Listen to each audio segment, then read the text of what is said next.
Welcome back. Let's get you some cricket action now. India dominated proceedings on day 2 of the second test against Bangladesh being played at Mirpur. After the openers gave the team a good start, India ended the day at 459 for the loss of 5 wickets, riding high on centuries by Rahul Dravid and Sachin Tendulkar. The only jarring note was a bouncer from Shahadat Hussain that struck Rahul Dravid on the jaw when he was on 111. Hits him on the shoulder and then it hits him on the grill and the peak. It got him on his shoulder, just grazed the shoulder and then went on. And quite some blow that. He is now undergoing treatment at the ICU of a hospital. Meanwhile, Sachin Tendulkar scored a brilliant 143 before he was out to Shakib Al Hasan. Chennai boy Murali Vijay had the opportunity to build on the platform, but he was dismissed for 30 runs. Earlier, Bangladesh was bowled out for 233 runs in their first innings. After drawing flack from the cricket-loving youth of the city on Sunday, the Chennai Corporation has clarified that there is no ban on playing cricket at the Gopalapuram ground. Angered at restrictions over playing cricket, over 100 youth members had staged a protest at Gopalapuram yesterday. For a city that loves its cricket, it was outrage when the corporation disallowed a group of youth from playing their favourite game at the corporation ground in Gopalapuram. The move sparked angry protests from the youth, not very far away from the Chief Minister's residence. A day after the protests, the mayor of the city clarified that the restriction was temporary. The track விளையாடுபவர்கள் மட்டுமல்லாமல் அந்த பகுதியில் இருப்பவர்கள் உடல் நலனில் அக்கறை கொண்டு அவங்க வந்து நடப்பதற்கு வகை செய்யப்பட்டு தான் அந்த ட்ராக் போடப்பட்டிருக்கிறது. அது ஒரு மிகப்பெரிய விளையாட்டு திடல். அது ஒரு ஓரமாக தான் அந்த நடப்பதற்கான அந்த இது அமைக்கப்பட்டிருக்கிறது. அதுக்கு நடுவில் வந்து இடம் கிரிக்கெட்டுக்கும் மற்ற எல்லா விளையாட்டுகளுக்கும் ஏற்றார் போகல அந்த வசதி செய்யப்பட்டிருக்கு. The clarification would perhaps put to rest the frayed tempers that we witnessed on Sunday. After cricket was banned at the marina, restrictions at the corporation ground angered the youth who came onto the streets. The Gopalapuram playground is indeed one of the popular venues where even tennis ball tournaments under lights are organized periodically. எங்களுக்கு வந்து இப்போ மற்ற grounds வேறு எங்கேயும் தேட முடியாது. சுற்றி பார்த்தோன்னா இங்கே இருக்கிறதுல நடுவில் இது ஒன்று தான் இப்போ எங்களுக்கு. இப்போ இங்கேருந்து பார்த்தீங்கன்னா நிறைய ஸ்பேசஸும் இருக்குது. மற்ற வேறு கிரவுண்டும் இல்லை எங்களுக்கு. இப்போ நிறைய ஸ்பேசஸ் இருக்குது. அவங்க ஜாகிங் ட்ராக் அவங்க ஒர்க் பண்ணுறோம். ஆனால் ப்ளஸ் வந்து எங்களுக்கு கிரிக்கெட்டை அவங்க அலோட் பண்ணால் கொஞ்சம் நல்லாயிருக்கும். Today the park is open for us. The work going on is pretty much stopped. It might be continued, but we have not been stopped from playing. There is enough space to play cricket here as the jogging tracks are laid only on the sides. The next time you hit a 6, don't be surprised if a jogger stops to pick up the ball and throw it back at you.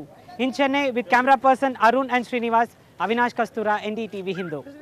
Well, she finally broke her silence over her engagement. Soundari Rajinikanth stopped short of talking about her Prince Charming, but spoke to our reporter Bertilla about her forthcoming film, Goa. I have Miss Soundari Rajinikanth joining with me to discuss more about the movie Goa. Thank you very much for joining us, ma'am. This is your first feature film production, so how was the whole experience, ma'am? Well, it's been amazing, and I had the opportunity of working with a team that I was so comfortable with from day one. As you know, this is Venkat Prabhu's third film, and he's had 2 very big successes before this. So right from the start, I've been very confident, and now we have 4 days. The movie is releasing on the 29th. So fingers crossed. Yes.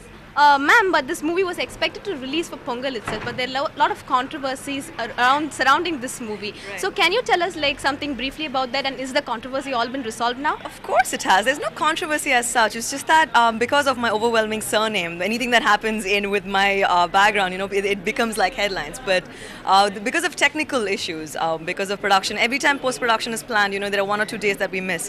And depending on theatre availability and everything like that. So they're just practical reasons why the film is coming out on 29th and we couldn't make it on 14th, but other than that, absolutely fine. Yes, ma'am. So the next big thing for Rajini fans out here is Sultan the Warrior.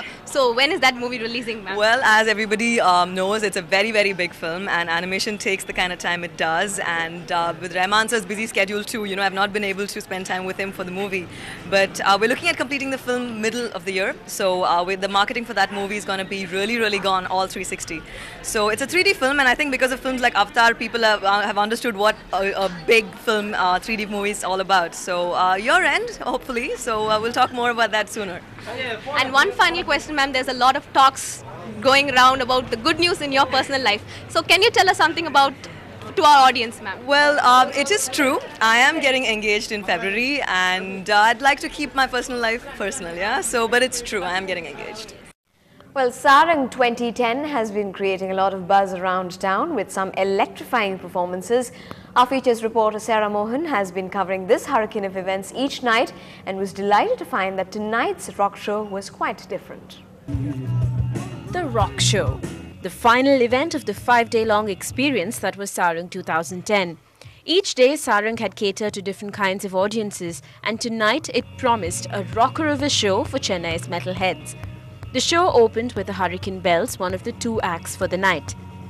Hurricane Bells is pretty new. I've had a band called Longwave for years and years, or about 10 years. The reason Hurricane Bells came to be was I had a bunch of other songs that I didn't feel like fit with my band. So I recorded them on my own, and I made a record, and I didn't tell too many people about it, and there were some extra songs, and one of the extra songs got picked to be in a movie called Twilight. When that happened, it kind of turned my little project into something more serious. So it's only been since the fall that it's been a serious kind of thing. Breaking Sarang's tradition of sticking to hardcore heavy metal bands, the presence of Hurricane Bells was a refreshing change this year. Their style of indie rock with touches of acoustic elements included a lot of mellow melodies and lingering vocals. Hurricane Bells music is, I guess, I originally intended to be kind of mellow, like a late night, kind of something you'd put on maybe by yourself and, you know, have a glass of wine and just kind of chill out kind of music. But live, there are more guitar, like, you know, kind of more rock moments, I suppose. So it's got both. Though a majority of the crowd had come to let loose, headbang and experience the metal mania, Hurricane Bells certainly had them going completely wild, especially when Steve treated the crowd to his intricate guitar solos. You know, when they first said rock show, I was highly skeptical about coming here because heavy metal is something I can't take too much of. Let's just put it that way. I shouldn't be saying that out loud in this congregation of metalheads. But you know what? I've had a really great time thanks to the Hurricane Bells who've given us some great music, some awesome guitar solos, and I'm glad I came. Well, Sarang 2010 has been a joyride, and tonight too is just proof of that. In Chennai at the IIT Madras campus with camera person Naveen, this is Sarah Mohan for Ndtv-Hindu. Well, Sarah certainly seems to have enjoyed every moment of that festival. From all of us here, that's all the news on Ndtv-Hindu tonight. Thanks for watching. Good night.